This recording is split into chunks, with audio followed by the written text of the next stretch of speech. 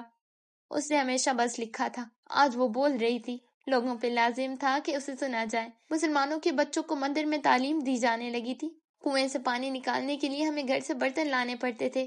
یہ تھے اس دور کے مسلمانوں کے سگنلز۔ اب جب بڑی عید پہ جب قربانی کے جانور سیدھے سیدھے کاٹ کر گوشت فریج میں رکھ دیے جاتے ہیں، یہ سگنل ہے بدلاؤ کا۔ یہ دور بھی قربانی اور احسار کا ہے، یہ دور بھی جنگ کا ہے، خود سے جنگ، کیونکہ جب تک آپ نہیں بدلیں گے ملک نہیں بدلے گا۔ وہ چند پر بالکل خاموش ہو گئی۔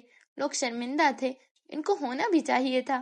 میری بہن گلی رانا نے اس ملک کے لیے کئی خواب دیکھے تھے، لیکن پھر ایک روز بوگی نمبر 12 میں نے اسے کھو دیا۔ خواب ختم نہیں ہوتے، آنکھیں تبدیل ہو جاتی ہیں، یہ میں نے اس روز سمجھ لیا تھا۔ میں اس بوگی کی واحد سروائیور تھی، لیکن میرا سفر اب ختم ہو رہا ہے۔ میں نے قربانیاں دی ہیں، اب آپ کی باری ہے۔ آپ ہیں بوگی نمبر 12 کے نائب مسافر۔ بوڑھی کہانی کار اپنی کہانی ختم کر چکی ہے۔ بوڑھی کہانی کار اپنی کہانی ختم کر چکی، اب وہ اسٹیج سے پلٹ رہی تھی، کوئی اس کی ویل چیئر گھسیٹ رہا تھا۔ بوگی نمبر 12 کی واحد سروائیور اپنا فرض پورا کر چکی تھی، اب کس کی باری تھی؟ ریل گاڑی کے سفر میں ایک دھرتی سے دوسری دھرتی، کچھ خواب آنکھوں کے، کچھ خیال نئے خطے کے، ان سب کے درمیان کئی لوگ چلے۔ وہ لوگ جنہوں نے جانیں لٹائیں، وہ کہ جنہوں نے عصمتیں برباد کروائیں۔ ان کی آنکھیں الوائی خواب بنتی تھیں، ان کے ارادے کئی عذب بناتے تھے۔ وہ لوگ اب نہیں، وہ خواب برباد ہوئے، وہ قربانیاں رائے گا گئیں۔ کیا خواب، عزم، حوصلے، ہمتیں، جدوجہد، قربانیاں، کیا یہ سب یوں ہی غائب ہو جاتا ہے؟ خواب ختم نہیں ہوتے، آنکھیں بدل جاتی ہیں، عزم سے دستبرداری نہیں دیتے، انہیں کسی اور کو سونپ دیتے ہیں۔ حوصلے ٹوٹتے نہیں، کسی اور کے کندھے پہ رکھے جاتے ہیں۔ مجھ سے سوال کرتے ہو وہ آنکھ کون سی ہے، وہ کندھے کس کے ہیں، وہ حوصلے کون جٹائے گا؟ عزیز من، تم۔ ہاں تم ہو نئے خواب، مضبوط کندھے، جواں عزم، نئے حوصلے۔ ہاں تم، بس تم ہو بوگی نمبر 12 کے نئے مسافر۔ زبردست، بہت ہی عمدہ ناول تھا، مجھے تو پڑھ کے بہت مزہ آیا، اور آپ بھی اپنے رائے ضرور دیجیے گا کمنٹ سیکشن میں۔ ہم اپنا ایک نیو ناول کل سے انشاءاللہ سٹارٹ کریں گے، تب تک مجھے اپنی دعاؤں میں یاد رکھیے گا، اپنا بہت سارا خیال رکھیے گا۔ اللہ حافظ۔